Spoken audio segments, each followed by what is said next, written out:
लवली आनंद बाहुबली की पत्नी है मैडम, समझ रही है ना, इसीलिए ना उसको हारना चाहिए। अच्छा, कितना वोट से हराइएगा?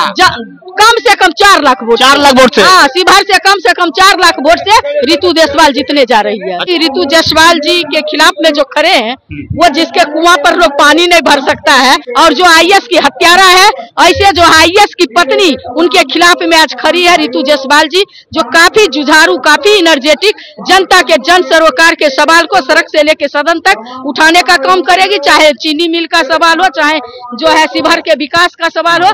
काफी आप ही के पार्टी से विधायक उनके बेटा थे? नहीं, उनके बेटा थे, लेकिन आपने देखा कि किस तरह से पलटने का काम किया, किस तरह से ये लोग पर भरोसा कैसे किया जा सकता है। एक समय था कि आरजेडी में मिला करती थी मीडिया सेंटर पे, और आज एमएलसी बन गई है, बहुत गर्व की बात है। क्या कहिएगा, चंपारण की धरती आई? चंपारण तो महात्मा गांधी जी की धरती है, और चंपारण में जब नील खेतिहर मजदूर के खिलाफ यहीं से महात्मा गांधी जो है पूरे देश में जो है अंग्रेज भगाने का बिगुल फूके थे। ये बिहार है, और बिहार में चंपारण की धरती का एक इतिहास है, और जो 20 वर्षों से शासन कर रहे हैं उसको भी उखाड़ फेंकने के लिए जो है यहाँ की जनता कटिबद्ध है। जनसैलाब देख लीजिए, आदरणीय बाबू तेजस्वी प्रसाद यादव जी के नेतृत्व में जुमलेबाज सरकार को यहाँ की जनता उखाड़ फेंकेगी। एक तरफ शिवहर से महिला प्रत्याशी है रितु जायसवाल, प्रत्याशी रितु जायसवाल जी के खिलाफ में जो खड़े हैं वो जिसके कुआं पर लोग पानी नहीं भर सकता है, और जो हमारे आदरणीय राज्यसभा सदस्य विद्वान मनोज झा जी जब बोले थे, ओम प्रकाश जी का जब कविता पढ़े थे, उस कविता को लेकर के आनंद मोहन ने बोले थे कि छार में जी लपेट के खींच लेंगे। तो आज वहाँ के ब्राह्मणों से मैं आपके माध्यम से अपील करना चाहती हूँ कि जो छार में जी लपेटने वाले लोग जो खड़े हैं, आप उनको वोट देने का काम नहीं करें। कि बाबू लालू प्रसाद यादव, बाबू तेजस्वी प्रसाद यादव जी ने जिस मनोज झा को राज्यसभा में भेजे थे, आपके जाति बिरादर को अपमानित करने का काम किया, ऐसे लोगों उखाड़ फेंके।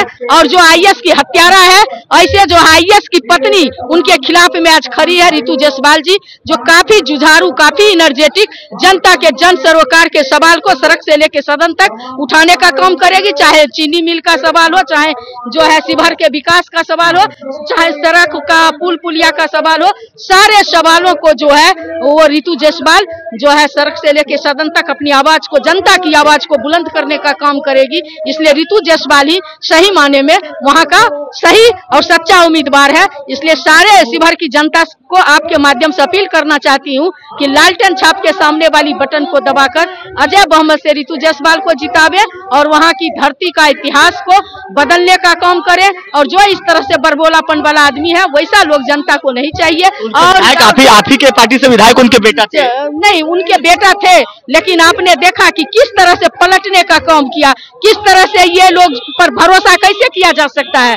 जब उनको कोई सहारा नहीं था, तो आदरणीय बाबू तेजस्वी प्रसाद यादव जी ने सहारा देकर के माँ और बेटा को टिकट देने का काम किया, और जब जीत गया तो पीठ पर जो है छुरा नहीं, आगे से छुरा मार करके जाने का काम किया, बेइज्जती करने का काम किया, संसार करने का काम किया, जनता के वोट को अपमानित करने का काम किया। इसलिए ऐसे लोगों को जमानत जब्त होना चाहिए। लवली आनंद बाहुबली की पत्नी है मैडम, समझ रही है ना, इसीलिए ना उसको हारना चाहिए। अच्छा, कितना वोट से हराइएगा? कम से कम 4 लाख वोट। 4 लाख वोट से? हाँ, शिवहर से कम 4 लाख वोट से रितु जायसवाल जीतने जा रही है। अच्छा, शिवहर घूम रही है? एकदम बिल्कुल।